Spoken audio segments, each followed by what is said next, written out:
عارف کے ساتھ مضبوط اور کھردرے ہاتھوں کی پکڑ اپنے پیٹ پر پا کر ایک لہر اس کے جسم میں دوڑی۔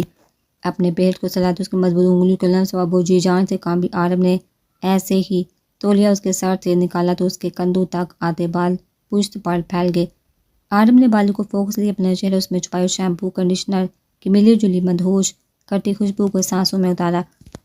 اس کے گہرے گہرے سانس لینے پر اس نے اس کے ہاتھوں پر ہاتھ رکھا۔ وہ پاگلوں کی طرح کب سے اس کے بالوں میں چہرہ چھپائے گہرے سانس لیتا اس کی حالت گیر کر رہا تھا۔ عارف وہ اب اس کی ناک کو اپنی پچھلی گردن پر سہلانے اور سانس بھرنے پر ہکلائی، لیکن وہ شاید مدہوش ہو چکا تھا کہ اسے اس کی آواز ہی سنائی نہ دی۔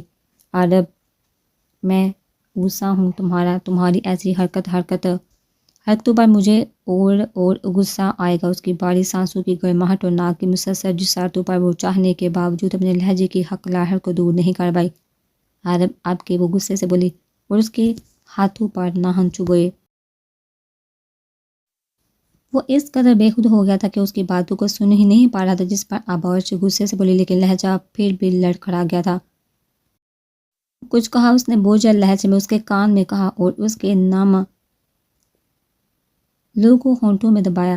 عرش کا تو اس لارڈ صاحب کی اتنی لاعلمی پر ہی دماغ بگ سے اڑ گیا۔ میں تم سے ناراض ہوں، اس نے چپا کر کہا۔ کوئی بات نہیں، اس نے اس کا رخ موڑتے لاپرواہی سے کہا۔ واٹ، مطلب تمہیں اس چیز سے کوئی فرق نہیں پڑتا؟ وہ بنا کر بولی اور اس کا ہزار توڑنے لگی۔ وہ کہ تمہیں فرق نہیں پڑتا نا، تو پھر نکلو میرے کمرے سے۔ وہ لال ببو کا چہرہ لیے بولی، میں تو سمجھتا تھا کہ نہانے سے غصہ ٹھنڈا ہو جائے گا، لیکن تم تو ابھی بھی کافی گرم ہو۔ اس نے اس کا سرخ چہرہ دیکھتے کہا، ہاں تو ہوں گرم، تمہیں اس سے کیا فرق پڑتا ہے؟ تم جاؤ آرام سے سو جاؤ۔ اب ایسا بھی نہیں، مجھے تھوڑا تو فرق پڑتا ہے، ظاہر ہے اب میرا بیبی تمہارے پاس ہے اور تمہارے ایسے غصہ کرنے سے وہ ڈسٹرب ہوگا، اور وہ کہتے ہیں نا کہ ماں پہلی درسگاہ ہوتی ہے بچے کی، تو پھر میرا بچہ بھی غصیلا ہوگا تمہاری طرح، تو میں نہیں چاہتا کہ وہ غصیلا ہو۔ وہ معصومیت کا ریکارڈ توڑتا نہایت معصوم لہجے میں بولا، واٹ، مطلب تم کہنا چاہتے ہو کہ میں جان بوجھ کر غصہ کرتی ہوں؟ اس کی غصہ والی بات کو پکڑ کر بولی، اس ماحول تو کب کا ختم ہو گیا تھا، اب تو بس ماحول گرم ہی تھا۔ اب یہ تو تمہیں پتہ ہو کہ تم میری انٹینشن کے لیے جان بوجھ کر غصہ کرتی ہو یا تمہاری شکل ہی ایسی ہے۔ تم دفع ہو جاؤ یہاں سے۔ وہ پھاڑ کھانے کو دوڑی، مطلب حد ہے۔ وہ دونوں آپشن میں اس کی ہی بےعزتی کیے جا رہا تھا۔ میرا بیبی دے دو، چلا جاؤں گا۔ وہ شرافت سے کہتا، شرط رکھ گیا، کون سا بیبی؟ وہی جو تمہارے پاس ہے۔ اس نے پیٹ کی طرف اشارہ کیا۔ تم پاگل ہو؟ وہ شرم غصے سے سرخ اچنبیز سے وہ لینا چاہنے وہ خود پاگل تھا یا اسے بنا رہا تھا۔ نہیں، پاگل تو نہیں ہوں، اب تم مجھے پاگل ثابت کر کے مجھ سے میری بیبی نہیں چھین سکتی۔ وہ گھور کر بولا اور آنکھوں سے جتایا کہ وہ اسے پاگل نہیں کہہ سکتی۔ کہاں سے دوں میں تمہیں بیبی؟ وہ ضد چھوڑتی جبرے بینچ کا بولی، کیا مطلب کہاں سے دوں؟ بھئی تمہارے پاس ہے، دو مجھے۔ کیا پیٹ کاٹ کر دے دوں؟ وہ گھرائی، ناٹ اے بیڈ آئیڈیا یار، چاقو لاتا ہوں۔ اس کے آئیڈیا کو سراہتا۔ کمرے میں پڑی فروٹ باسکٹ سے چھری نکالا ہے، تم پاگل ہو؟ اسے سیریس ہوتے کبھی عرش کو اور کبھی چھری کو دیکھتے، جیسے وہ اندازہ لگا رہا ہو کہ کیسے اور کہاں سے کاٹنا شروع کروں۔ وہ اس کی دماغی خلل پر شک کرتے کچھ خوف زدہ ہوتی بولی، بڑے خوف زدہ کیوں ہو رہی ہو؟ بس پیٹ ہی تو کاٹنا ہے۔ وہ سکون سے بولا۔ اب تو عرش کو بغیر یقین ہو گیا کہ اس سے اس کا دماغ واقعی کھسک گیا ہے۔ عارف، تم سیب نہیں پیٹ کی بات کر رہے ہو؟ ہاں تو میں بھی تو پیٹ کی ہی بات کر رہا ہوں۔ عارف، سچ بتاؤ، تم یہاں آنے سے پہلے کہیں گرے تھے کیا؟ وہ اس سے قدم دور ہوتی خود کے بچاؤ کے لیے کسی چیز کی تلاش میں دیکھتی بولی، نہیں تو وہ دل میں اس کی حالت پر حساس سنجیدہ ہوا۔ اچھا چلو چھوڑو فضول بکواس کو، مجھے نیند آ رہی ہے تو شاباش، ادھر آؤ، مجھے بیبی دے دو، پھر تم بھی سو جانا۔ اس نے ہاتھ سے پاس بلایا۔ ہائے اللہ جی، یہ شخص تو مجھے ابدی نیند سلانے کا ارادہ رکھتا ہے، کسی چیز کے ہاتھ نہ آنے پر۔ وہ رب سے بولی، کم آن یار، مجھے نیند آ رہی ہے۔ اس نے مصنوعی جمالی، کوئی اور حل بھی تو ہو سکتا ہے نا۔ وہ صلح انداز میں بولے، مجھے بیبی چاہیے جو کہ تمہارے پیٹ میں ہے، تو اگر تم میرے ساتھ چل لو تو بھی مجھے کوئی اعتراض نہیں ہے۔ آئی نو تم ناراض ہو مجھ سے، لیکن میں یہ صرف اپنے بیبی کے لیے کر رہا ہوں، آگے تمہاری مرضی۔ نہیں تو پہلا آپشن بھی اچھا ہے۔ اس نے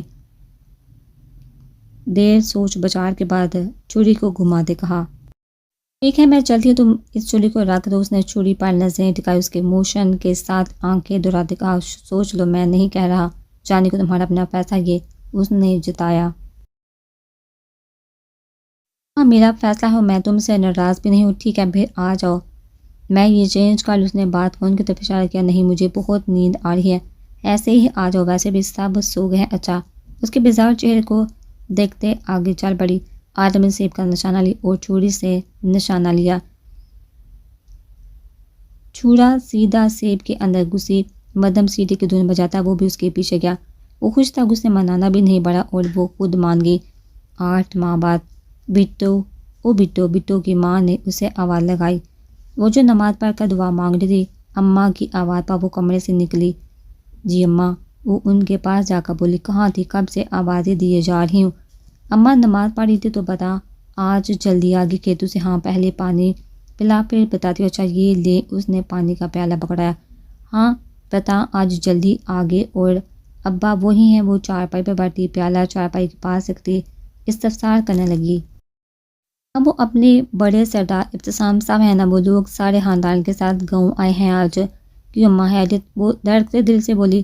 دل تو اس کی آمد پر ہی جھومنے لگا تھا، وہ اس وقت بھول گیا تھا کہ وہ اس کی دسترس سے بہت دور ہے، جس طرح چاند زمین سے۔ ہاں ماشاءاللہ، اپنے دونوں چھوٹے سرداروں کی بیویاں امید سے ہیں تو ان کی گود بڑائی کے لیے یہاں آئے ہیں۔ وہ چاہتے ہیں کہ وہ اس خوشی کو ہمارے ساتھ منائیں۔ وہ خوشی سے بتا رہی تھی۔ بٹو کا دل جو خوش فہم ہوا تھا، جو اس حقیقت کو بھول گیا تھا کہ اب اسے سب یاد آ گیا تھا، وہ کسی کا شوہر ہے، دل سکڑ گیا تھا دکھ سے۔ ایک بار پھر یک طرفہ محبت اسے توڑنے لگی تھی۔ اسے لگ رہا تھا وہ جو اتنے مہینوں سے خود اسے داغے سے نکالنے کی کوشش کر رہی تھی وہ رائے گاں ہو گئی ہے، کیونکہ اس کی خوشی میں خوش ہونے کی بجائے اسے اپنی یک طرفہ محبت کی اذیت محسوس ہونے لگی تھی۔ اور یہ سن رہی ہو کیا؟ اس کی ماں نے اسے ہلایا۔ ہاں کیا کہہ رہی تھی؟ تو وہ غائب دماغی سے بولی، آنکھ کی بے رونق ہو کے تھے، کام کر کوئی صحیح سے کپڑے پہن کر حویلی چلی جا، رات کو گود بڑائی ہے۔ مائدے نے کہا کہ تجھے اور رانی کو حویلی بھیج دوں، ویسے تو ملازم بڑے ہیں، 100 کام ہوتے ہیں، اس لیے تجھے اور رانی کو کہا ہے آنے کو ہو۔ اس کا دماغ سائیں سائیں کرنے لگا۔ ابھی تو اس کی آمد اس کی حقیقت سے باہر نہیں آ پا رہی تھی کہ اس نئے حکم پر وہ بے یقینی سی اپنی ماں کو دیکھنے لگی۔ بھلا وہ کیسے اس کے اپنے سامنے اپنی آنکھوں سے کسی اور کے ساتھ دیکھتی، جس کے سپنے اس کے دل نے چوری سے آنکھوں میں بسائے تھے۔ ہاں اس نے کہا تھا کہ وہ محبت کا فرض ادا کرتے اس کی خوشی میں خوش ہوگی، اور 8 ماہ سے وہ خود پر جبر کرتے میرے دل کی آوازوں کو دباتی ایسا ہی کر رہی تھی، لیکن وہ کوئی فرشتہ نہیں تھی کہ اب اسے سامنے دیکھا وہ اپنے دل کو سنبھال پاتی۔ اماں، میں وہ سر جھکا کر ہنسی آواز میں بولی، وہ نہیں چاہتی تھی اس کی اماں وہ راز یا درد اس کی آنکھوں میں جان لے جسے وہ اتنے مہینوں سے خود سے چھپاتی آئی تھی۔ ہاں تو اور جہاں کوئی ہے جسے میں بول رہی ہوں، وہ سردی سے بولی، لیکن اماں کھانا بھی تو بنانا ہے۔ ابھی وہ بہانہ گرنے لگی اس کی، تو فکر مت کر، وہ میں بنا لوں گی، اس لیے میں آ گئی ہوں، جلدی تو بس کپڑے چینج کر کے چلی جا۔ اللہ بھلا کرے ہمارے سرداروں کو، اللہ چاند سے بیٹے دے ان کو، وہ دعا دیتی نلکے سے ہاتھ منہ دھونے لگی۔ پیچھے وہ چارپائی سے اٹھی باورچی خانے میں چلی گئی۔ حویلی میں اس وقت گہما گہمی عروج پر تھی، ملازمین بڑھ چڑھ کر ہر کام میں اپنی خوشی سے حصہ لیتے، حویلی کے ایک کونے کو چمکا رہے تھے، اندر کیا باہر سب حصوں کو برقی لائٹوں پھولوں سے سجایا جا رہا تھا۔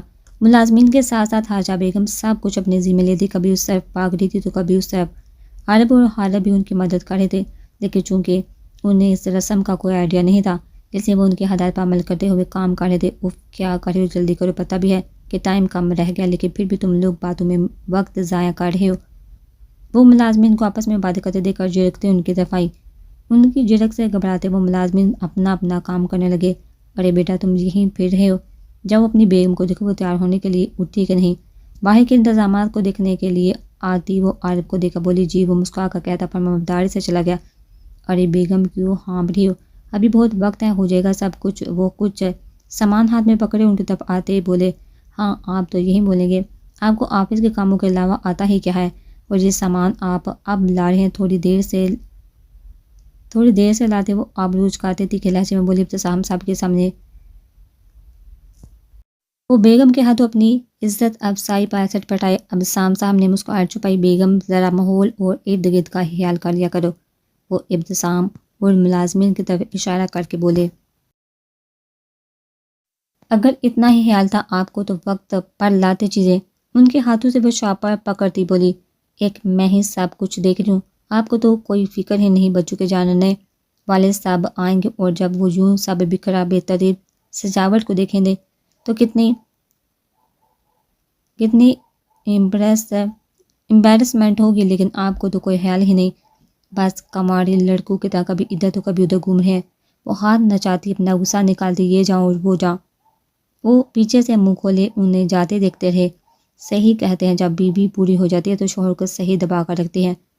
ابتسام صاحب بولتے ان کے پاس سے گزر گئے کہ ٹانٹ مار کر گیا مجھے، وہ خود سے بولے، اسے تو بتاتا ہوں میں۔ وہ ان کے پیچھے لگ کے حرب تو کم ہی کام میں ہاتھ بٹا رہا تھا۔ جہاں حاجہ بیگم سائڈ پہ ہوتی وہ وہیں سے نظر بچاتا اپنے کمرے میں آ جاتا۔ اسوا کا 9واں مہینہ چل رہا تھا اور اب اس کا ویٹ بھی بڑھ گیا تھا اور پیٹ کافی ابھرا ہوا تھا۔ ان مہینوں میں اس کا سارا جسم بڑھ گیا تھا، لیکن حرب کو اب زیادہ پیاری لگنے لگی تھی۔ اسے تو اب اس پر زیادہ پیار آتا تھا۔ اس کا دل کرتا تھا کہ وہ اسے ایک ٹیڈی بیئر کی طرح دبوچ کر سویا کر، لیکن اس کی حالت کو دیکھتے وہ بہت نرمی سے اسے اپنے حصار میں لے لیا کرتا تھا۔ اپنے نادر خیالات کا اظہار وہ بغیر جھجک اس سے کر لیا کرتا تھا، ہمیشہ کی طرح۔ آگے اب اسے اندر داخل ہوتے دیکھا وہ بولی، اسے اس نہیں جاتے منع کیا تھا کہ وہ بیڈ سے نیچے نہیں اترے گی۔ وہ خود کس کی تیاری میں ساری مدد کر کے جاتے وہ فروٹ کاٹ کر اسے دے کر گیا تھا اور ساتھی سے تلقین بھی کی تھی کہ وہ اس کے آنے سے پہلے یہ سب کھائے گی، جس پر اس نے چون چڑا تو بہت کی، لیکن اسے اپنی محبت کا واسطہ دیتے وہ اسے مجبور کر گیا تھا۔ ہاں کھا لیے بے شک، چیک کر لو، وہ جل بن کا بولی۔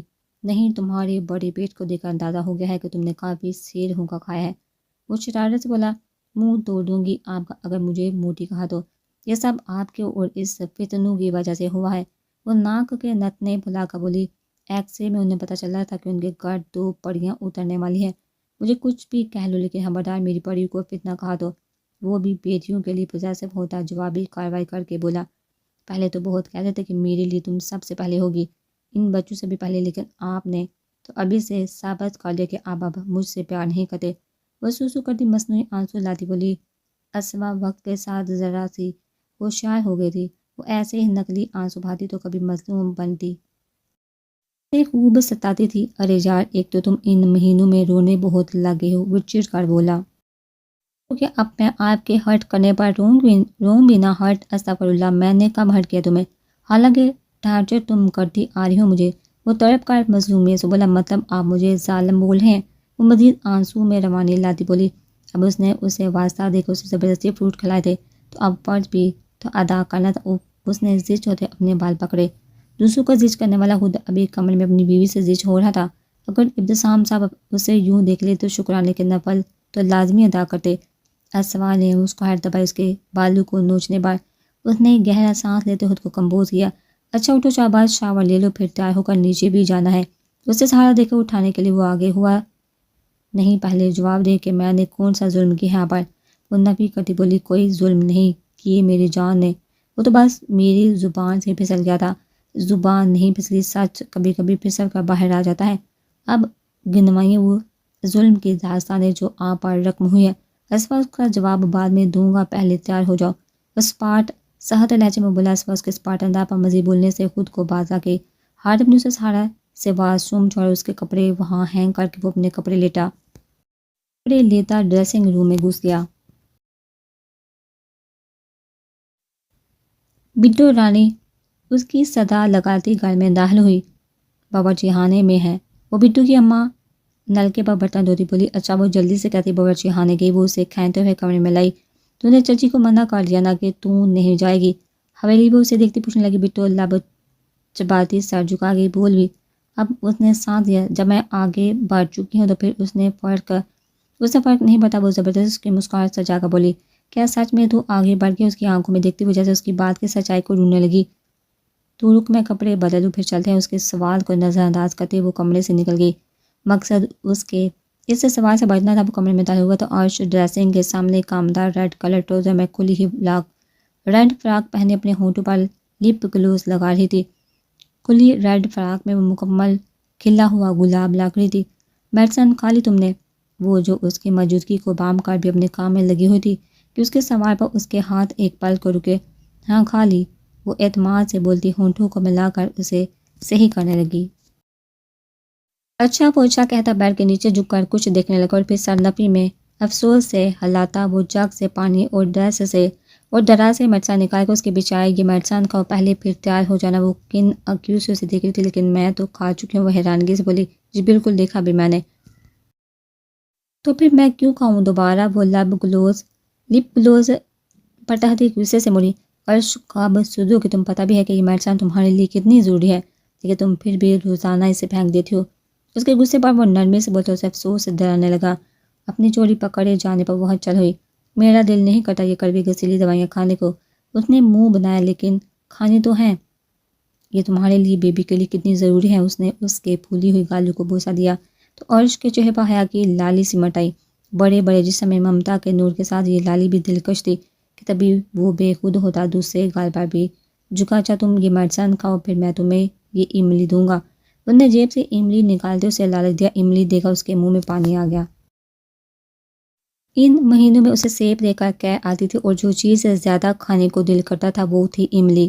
ان 8 ماہ میں عرش نے تکنی کا ناز نچایا تھا اسے۔ وہ پھول بچی بن جاتی تھی۔ دوائی اور مرچان کو لے کر عارف کو ہی دوپہر کو گھر آ کر اسے مرچان اور کھانا زبردستی کھلانا پڑتا، ورنہ اس کی صرف ایک ہی ڈانٹ ہوتی تھی کہ اسے یہ ٹیسٹ لیس نہیں کھانا، کچھ کھٹا کھانا ہے۔ پھر عارف اسے دونوں چیزیں کھلانے کے لیے املی کا لالچ تو کبھی کیری کا دیا کرتا تھا جس پر وہ خوش ہوتی، کڑوا گھونٹ سمجھ کر دوائی اور چاند نوالے کھا لیتی تھی۔ اس کی اتنی لاپرواہی پر عارف نے ڈاکٹر سے اس کی اور بیبی کی صحت کے بارے میں پوچھا تھا۔ ڈاکٹر نے اسے تسلی بخش جواب دیا تھا۔